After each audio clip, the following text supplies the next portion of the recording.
Assalamualaikum warahmatullahi wabarakatuh. Hai teman-teman, kenalin nama saya Nova Azra Mayasari. Saya berasal dari kelas 11 F2. Nah, di sini akan membuat tugas mini vlog, yaitu tugas dari guru bahasa Indonesia. Nah, di tugas ini saya akan menjelaskan tentang rumah batu Pangeran Wirokusumo yang berada di Olah Kemang. Pantau saya terus yuk. Hai teman-teman, jadi kali ini saya sudah sampai di tempat tujuan kita, yaitu Rumah Batu Pangeran Kusumo. Nah, di sini kita dapat lihat ya bangunan-bangunan yang tertinggal di sini. Itu seperti gerbangnya tuh masih ada gambar-gambaran atau ukir-ukiran pada zaman dahulu. Nah, untuk lebih detailnya, yuk ikuti saya ke dalam.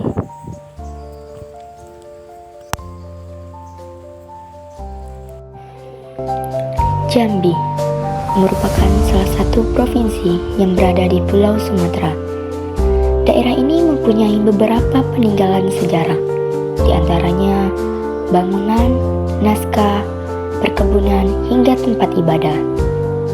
Salah satunya Rumah Batu Olah Kemang. Olah Kemang sendiri merupakan salah satu kelurahan yang berada di seberang kota Jambi. Daerah ini terkenal dengan peninggalan budaya Islam yang begitu melekat pada masyarakatnya.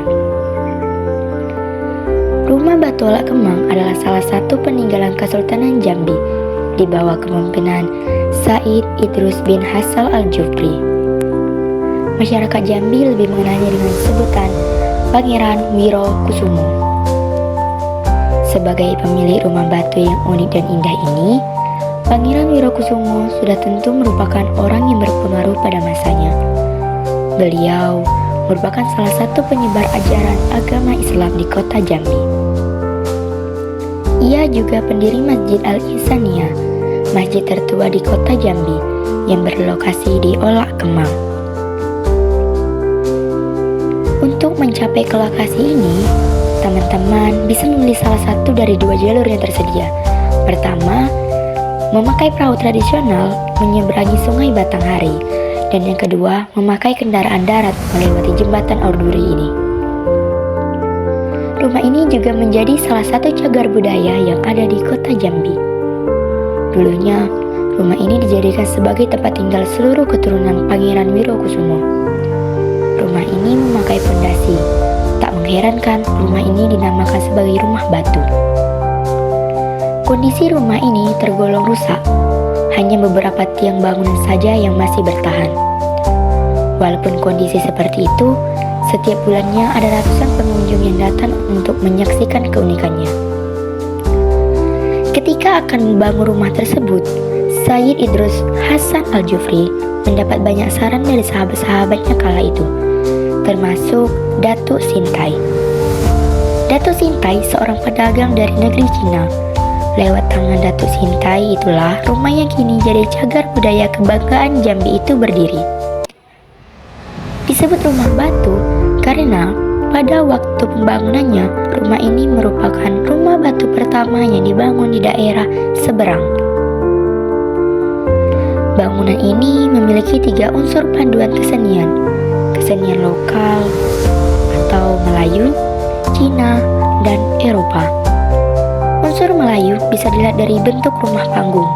Hal ini dikarenakan daerah ini berbatasan langsung dengan Sungai Batanghari.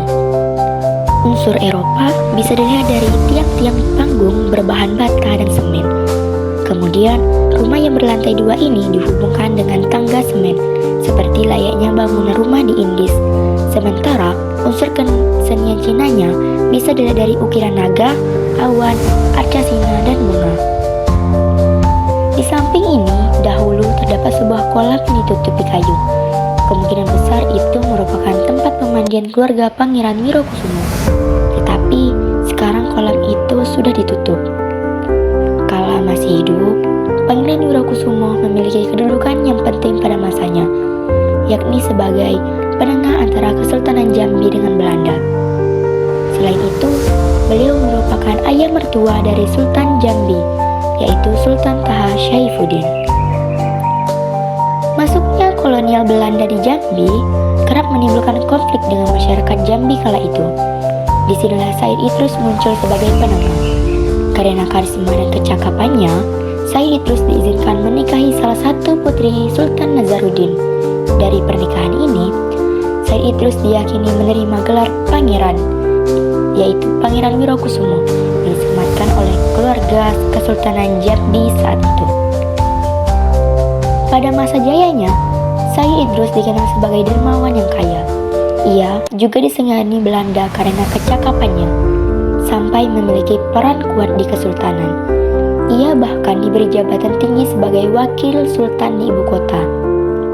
Sebab pada masa itu, seorang sultan memilih tinggal jauh dari ibu kota untuk menjauhkan diri dari Belanda. Sebelum meninggal, Said Idrus mendirikan sebuah masjid yang diberi nama Masjid Jami Al-Ihsaniyah. Ia juga dimakamkan tak jauh dari rumah batu dan masjid tersebut. Meski kondisinya yang terancam roboh, keberadaan rumah batu Ala Kemang ternyata menjadi magnet bagi sejumlah jurnalis maupun mahasiswa dari luar negeri. Berkali-kali situs bersejarah ini menjadi bahan penelitian atau observasi. Mulai dari penelitian mahasiswi asal Inggris, kemudian datang sejumlah jurnalis dari CCTV Cina, Taiwan Microview Taipei, Harian China News Service, dan sejumlah media asing lainnya. Bahkan juga media dari dalam negeri kita. Meski dikenal sebagai cagar budaya Jambi, nyatanya rumah yang juga disebut Rumah Rajo ini belum dikelola sebagai aset wisata. Padahal lokasinya kerap dikunjungi wisatawan baik lokal maupun luar daerah. Katanya ini belum bisa dijadikan aset wisata karena bangunan ini sudah banyak yang runtuh. Jadi jika banyak wisatawan yang berkunjung di situ, takut tertimpa oleh reruntuhannya.